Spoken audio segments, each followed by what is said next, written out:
इससे पिछले वाले वीडियो में हम सभी ने शिक्षा क्या है, शिक्षा की प्रकृति क्या है, इन सभी के बारे में अध्ययन किया था।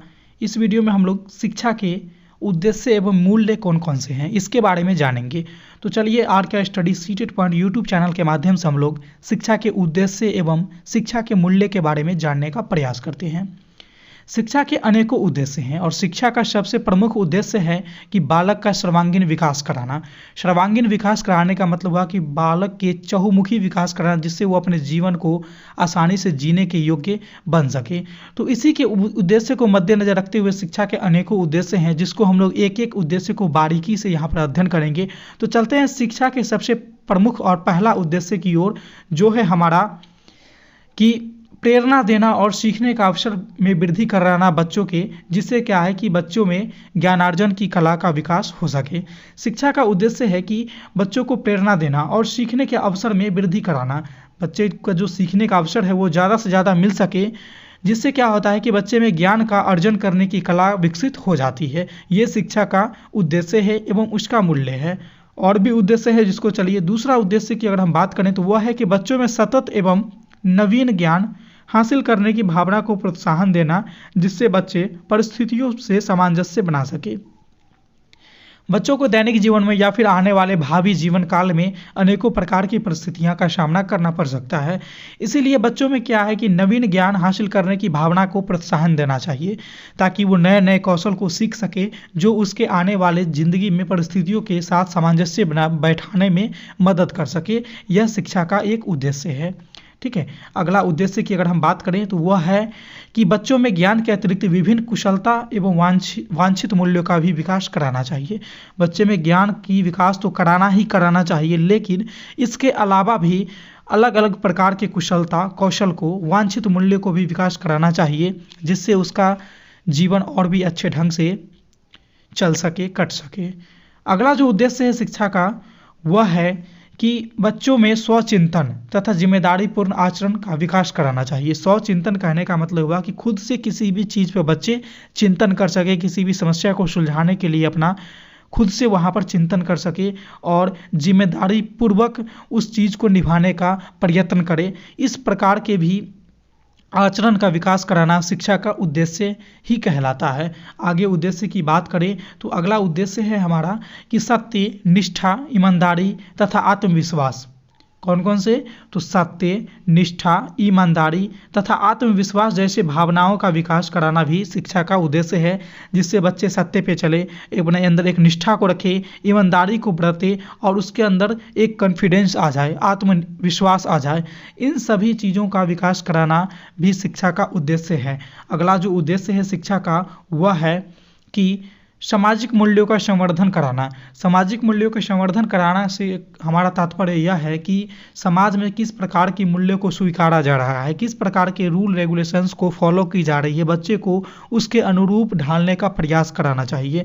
यानी बच्चे में समाज में जिस प्रकार से कानून बने हैं, रूल्स बने हैं, उसके अकॉर्डिंग बच्चे को ज़िंदगी जीने के लायक बनाना शिक्षा का उद्देश्य होता है। यही बताता है हमारा सामाजिक मूल्य का संवर्धन करना। ठीक है, अगला उद्देश्य है शिक्षा का कि लोकतांत्रिक मूल्यों का समावेशन का विकास कराना, जिससे एक समतामूलक समाज की स्थापना हो सके। बच्चों में लोकतांत्रिक मूल्य, लोकतांत्रिक यानी प्रजातांत्रिक जो हमारा देश है और एक मूल्य है, वो कौन कौन से है प्रजातांत्रिक देश में, किस प्रकार की प्रजातांत्रिक शासन में किस प्रकार की चीज़ें सम्मिलित होती है, उन सारे चीज़ों का बच्चे के अंदर उसको बताना चाहिए और साथ ही साथ उसके अंदर भी इस चीज़ों का समावेशन करना चाहिए, जिससे क्या है कि समतामूलक समाज की स्थापना हो सके और एक लोकतांत्रिक समाज को निर्माण करने में बच्चे भी अपने अहम भूमिका को निभा सके।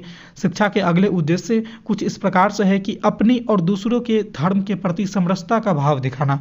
यानी हमारा लोकतांत्रिक समाज, लोकतांत्रिक देश अपने धर्म को जीने की पूरी आज़ादी देती है। वो किसी भी धर्म को मान सकता है, किसी भी जाति धर्म से है, वो अपने जाति धर्म के प्रति सजग रह सकता है, अपने जाति धर्म को सेलिब्रेट कर सकता है, लेकिन उसमें एक और बात कही गई है कि दूसरे के धर्म के प्रति भी समरसता का भाव दिखाना चाहिए, यानी दूसरे के धर्म को नीच नहीं समझना चाहिए, उसे अवहेलना नहीं करनी चाहिए, उसकी बुराइयां नहीं करनी चाहिए। ये सारी बातें भी बतलाना शिक्षा का ही उद्देश्य है, यानी अपनी और दूसरे के धर्म के प्रति समरसता का भाव का विकास कराना शिक्षा का एक प्रमुख उद्देश्य है, जिससे आपस में भाईचारा की भावना पनपती है।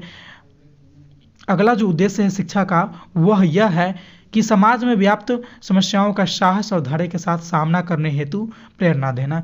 चूंकि समाज है, बच्चे की जिंदगी में नए नए प्रकार की समस्याओं का आना जाना लगा रहेगा, तो उसमें क्या है कि बच्चे को साहस और धैर्य के साथ सामना करने के लिए प्रेरणा देनी चाहिए कि किसी भी समस्या से बालक को घबराना नहीं है, उसके धैर्य के साथ डटकर उसका सामना करना है। इन सारे चीज़ों का प्रेरणा देना शिक्षा का एक मूल उद्देश्य और मूल्य भी है।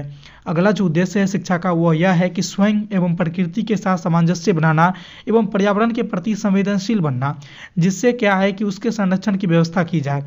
जब बच्चे स्वयं के साथ एवं प्रकृति के साथ सामंजस्य बनाएगा, एक दूसरे के साथ जब सामंजस्य बनाएगा तो पर्यावरण के प्रति वह संवेदनशील बनेगा, और संवेदनशील जब बच्चे बन जाएंगे तो पर्यावरण को किस तरह से संरक्षित रखना है, उसको कैसे सुरक्षित रखना है, इन सारे बातों के बारे में बच्चे सीखने का प्रयास करेगा। तो इससे क्या है कि पर्यावरण संरक्षण रहेगा, हमारा पर्यावरण को संरक्षण करने में बालक भी अपना योगदान को देगा। तो बच्चों को स्वयं एवं प्रकृति के साथ सामंजस्य बनाने के लिए प्रेरित करना चाहिए, उसे इस तरह के अवसर प्रदान की जानी चाहिए जिससे बच्चे पर्यावरण को समझ सके, उसके प्रति संवेदनशील हो सके एवं उसके संरक्षण में अपना अहम भूमिका को निर्वाह कर सके।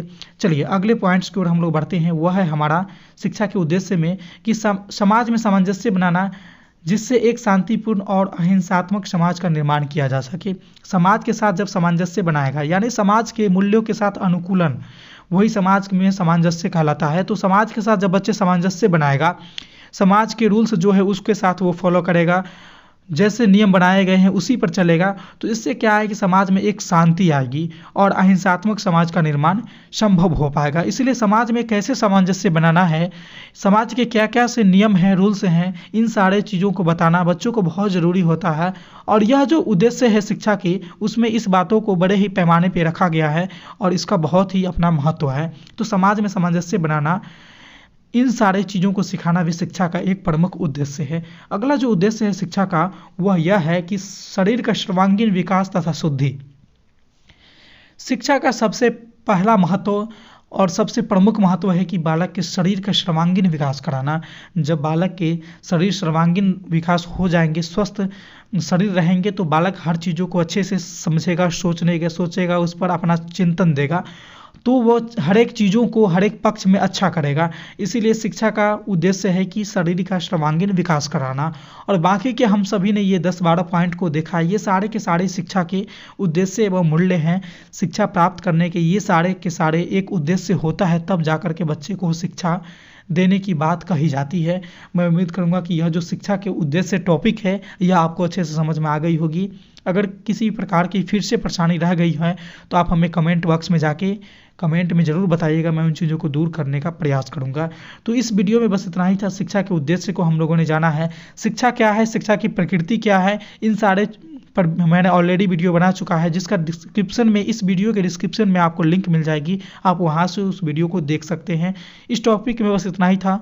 मैं मिलता हूं फिर अगले वीडियो में नए टॉपिक के साथ। तब तक के लिए देखते रहिए हमारे channel RKR study CTET point YouTube channel को। धन्यवाद।